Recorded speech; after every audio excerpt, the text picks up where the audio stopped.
abasajja nga mayanja akulira ebyettaka agenda nayogera ebigambo mama n'owulira nga manyi otabogerako oluusi n'olaba omusajja ng'oli muzzukulu wa Mugema nga Amisi Kiggundu n'ogamba nti ettaka lya Buganda n'olikaliramu. Institution of Tradition and Cultural Leaders Act 2011 2011 twali tumaliriza Parliament nga bataddemu obuwaayiro obukulaga nti Obwakabaka bujja kubeerawo oba obufuzi bw'ennono bujja kubeerawo singa atudde ku ntebe ya Uganda kimusanyusa as it pleases. Mwekali amatooke bibimu kubireeta diabetes. Diabetes alinnye naye mbwe ekimu ekisinza obulinyisa amatooke kati nago baagala nago gagwebbeeyi fuyewunye tugambe emwanyi ebbeeyi eko amatooke nago baagala gasuula bbeeyi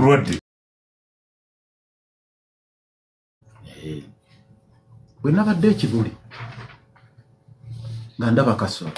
ng'akiyibiriza bw'ati bamuyise kwanjula Haruna Kasolo Minisita Museveni jjajja Mulangira yamuyise jangu yanjule ba minisita banno gavumenti ya Kaisari n'ayagala atujjukize nti be baakomyawo naga nti era Haruna Kasolo nti twebaze na nnyo abaleeta batusa ku mbeera eno gitutuse nti byandibadde byonna sikati yali oli nayanze awo kintwala ku bubaka nga nzija ku history kintwala ku bubaka bw'abeeni mwegendereze nnyo abakozesa olukujjukujju lw'amateeka okunafuya obubaka bwa Buganda. Mulimu abafuzi b'amatwale kale yadde bakozesanga ebiteeka byabwe okuva e Bungereza naye tebakozesa nnyo mbeera eyo. Obuti naye yamenya bumenyi mateeka naye kati tulina enkola ey'oluteekateeka. Maybe nze nali mu Parliament era nga tujjaguza emyaka 32 bino tubyegendereze bisinga tuze tubyogerako Obwakabaka bwe bikoze byonna enkulaakulana etuuseewo munansonyiwa nnyinza obutagendayo nnyo eyo naye twegendereze we tuli. Nze nali mu Parliament 2011 nga nvaayo ne bafulumya etteeka institutions of institution culture ya 1993 jireke naye ne ya 2011 Institution of Tradition and Cultural Leaders Act 2011 2011 twali tumaliriza Parliament nga bataddemu obuwaayiro obukulaga nti Obwakabaka bujja kubeerawo oba obufuzi bw'ennono bujja kubeerawo singa atudde ku ntebe ya Uganda kimusanyusa as it pleases. Mwekali era kyekimu embirige zaali mu Parliament yawo embirige zaali mu Parliament kakati ekyo bakitadde mu ne bakuzaayo eri emabega mu ky'abazungu. Abazungu bajjako recognition eya Kabaka ndi balina obuyinza obukujjako recognition. So tukyalina olubimbi lunene olulwana okutuukiriza Yasini Kiweewa kyabadde ayogera nti etteeka siri eriteekawo Obwakabaka. Era etteeka siri eriteekeddwa obujjawo. Ekyo tulina okukimanya kubanga region nti ya Buganda n'okwogera olulimi Oluganda tuyinza kunteekako buteesiteeka nti Oluganda lujja kubeerawo oba terujja kubeerawo. Lwatondebwa butondebwa. Kakati bw'oteekawo embeera eyo ya bulabe era ekyo tukyalina omulimu munene. Ekyokubiri abazungu nga bakungangusiza Ssekabaka Muteesa mu 1953 bakozesa nnyo Abaganda okulaba nga Kabaka oba Ssekabaka Muteesa bamulemesa okudda. Bakozesa nnyo Abaganda. Olukiiko bwe lutuula wano Emmengo lwayisa resolution erugamba tuwaabire gavumenti y'omuzungu era kesi ya Mukwaba simanyi sibambi ono lecturer nkulu nnyo abaana bagisomako nnyo Mukwaba and others nga bawaabi naye eyalayira affidavit ekirayiro ekiwakanya okuwaaba kw'olukiiko nga bayita Mukwaba kinkwasa n'ensisa okwogera. Ntomwogera mupandikiro nze bampye kinani kyankimisa nja kwogera nkuŋŋaanya amaanyi naye nga yali jjajja owange ow'ekika ky'Enkima Mugema ng'ate yasumikira Kabaka eyali ku ntebe ebiseera ebyo Sinsejjera aliwo kati Sinsejjera oli n'alayira n'agamba mulimu Abaganda abaga nti Mugema naga nti omuzungu bw'akwata bw'ati omuntu tasobola kuta babanga kapange kutte mbese tayinza jeta kakati bwe ndaba ebigenda mu maaso nja kukyogera kino njagala okusaba Kabaka yatulabudde natugaba nange twegendereze kana akaseera ke tulimu abaagala okunafuya Obuganda webayitira ke kaseera kaabwe kati ke kaseera kaabwe nga batuwa obuki obunyeebwa obubaka Abaganda mu butwale nga bukulu nti Kabaka yatugambye twegendereze abagenda okunafuya Obwakabaka njagala kino nkikubewo nga bwe ngambye nti jjajja Mugema eyaliko ebiseera ebyo ye yaso yalinga affidavit nkalubirirwa okusaba bajjajja nga ab'okutaka b'obusolya President Museveni kale yabadde wano nga aggulawo ekizimbe nti atuwadde ettaka tetugaana bw'abazza ku byaffe naye twegendereze nga tekuli bukwakkulizo nja kusaba busabi bakadde bange nze ndi ku maviivi bajjajja ab'obusolya twegendereze nga tekuli bukwakkulizo bwonna ate ekirala nga tugamba nti tubanja ebyaffe ebyasigalira medi ndi mu sitehoola awo n'ebirala tukyalwana olaba n'obutale ng'akatale k'Ennateete waliwo oli yasayininga gundi kaliko liizi ya Buganda ya myaka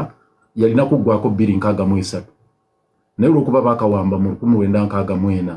nga ne Kabaka akyali ku Namulondo tebannamuwaŋŋanguza liizi n'egenda mu KCCA kati bye bimu ku birina okudda naye oli director wali gwe yasayininga n'agamba ffe tetukyalina interest mu liizi ne batandika ogiwa abalala ne bagiwa katuli mu ntalo ezitaasa akatale k'Ennateete kadde mu Buganda CPS mugiza ddi ttaka lya Buganda bingi nnyo medi CPS mugiza ddi njalovayo nga CPS mugiza Buganda natuuzaako n'olukiiko ebimu ebyantwazisa mu impeachment natuuzaako olukiiko nga nkyali speaker ne mbagamba muleete lisiti y'ebintu bya Buganda byonna ekimuli kwe banga nti nwanyisa olaba akatale k'Ewandege yaako ekitundu ekinene ekisinga obunene kiri ku ttaka lya Buganda akakatale koolaba k'Ewandege ne bwe twali tugenda okuzimba akatale ako nga Africa Development Bank etuwa ssente twasula endagaano gye twasayininga na Africa Development Bank baagamba mumale okufuna olukusa okuva mu Buganda kati kulaba oti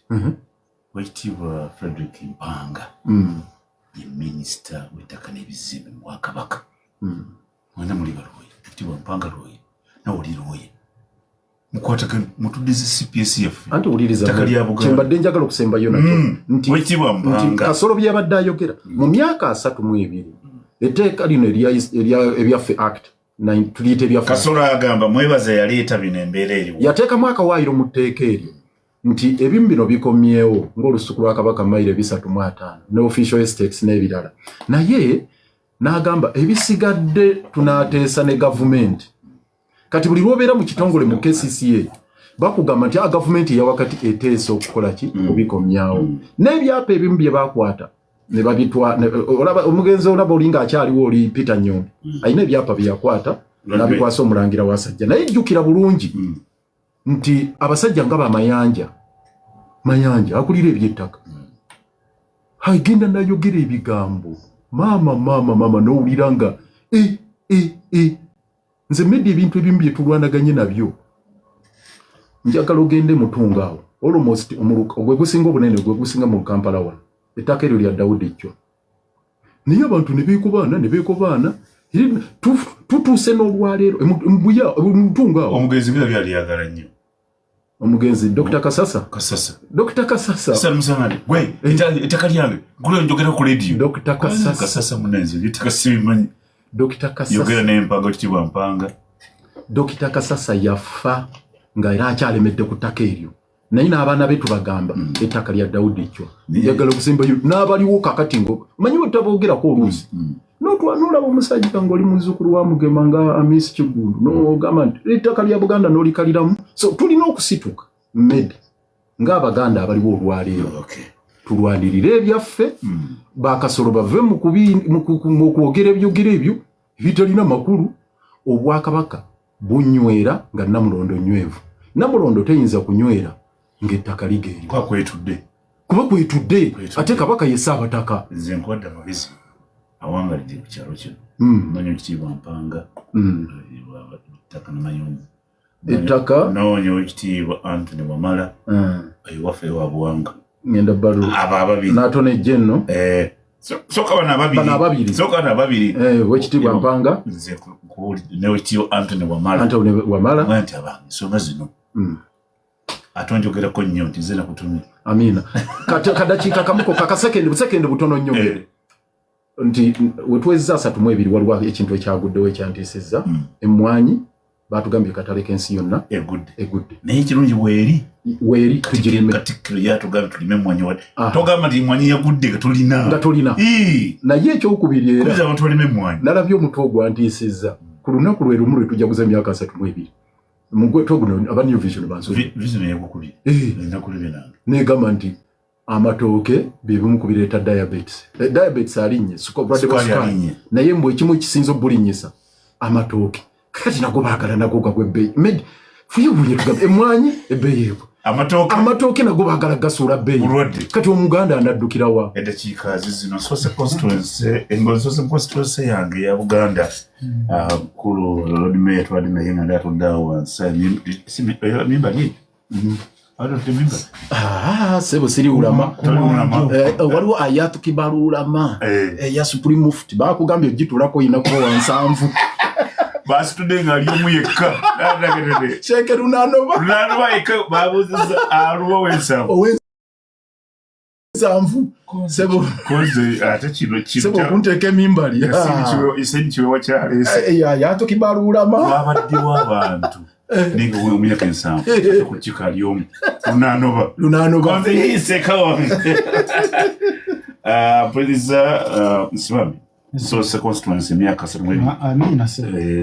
Ssaabasajja tetubaganya bigambo bye nye tuwadde ebigambo byatulungamizza biki byakoze emyaka 32 oyinza okuyita gyoyise wano ye musingisi kibuli kotwaliyo ffenna. Nze nja kwogera bitono Lord Mayor alambise bulungi ensonga nze kinalabyewo ng'abakulembeze tulina obuvunaanyizibwa obw'enjawulo omuzungu gyayita duty and responsibility okulambika abantu baffe najjemu ensonga enkulu gye nnyinza okuyamba okutereeza naddala banamu obutajjala tokubaganya nti Beni yagambye bwati gwegamba nti ab'emawokota kino endagase kyenkulaakulana n'okuba nga twekenneenya abantu be tuli nabo ebbanga lyonna mbadde nina ekirowoozo naye nenkiwa bannamawokota mbeebaza abasinga ne bakigula nti ffe okubeera wano kilomita 45 okutuuka e Kampala ffe twandibadde tuliisa Kampala naye ekikwewuunyisa gonja ava Congo osala nsalo n'omufunira ne visa ninge gonja emawokota ne bokasuka endokwa emera tulina amazzi agava e Kamaliba okutuuka enomuto wange Hidamani e Kamengo na Lubaale Lake Victoria ate bw'osala n'obeera ne Katonga n'atuukira ddala era muto wange ate w'Engonge Muwanga Kivumbi e Butambala kakati awo wonna bonna tetuna kyekwaso kitulema kukola kati meseji y'emmengo ey'okukola ennyo n'okuva mu kubongoota erabika bulungi eggwanga lino liyimiriddewo ku bwegassi n'obulimi kanzira tamusebo kanso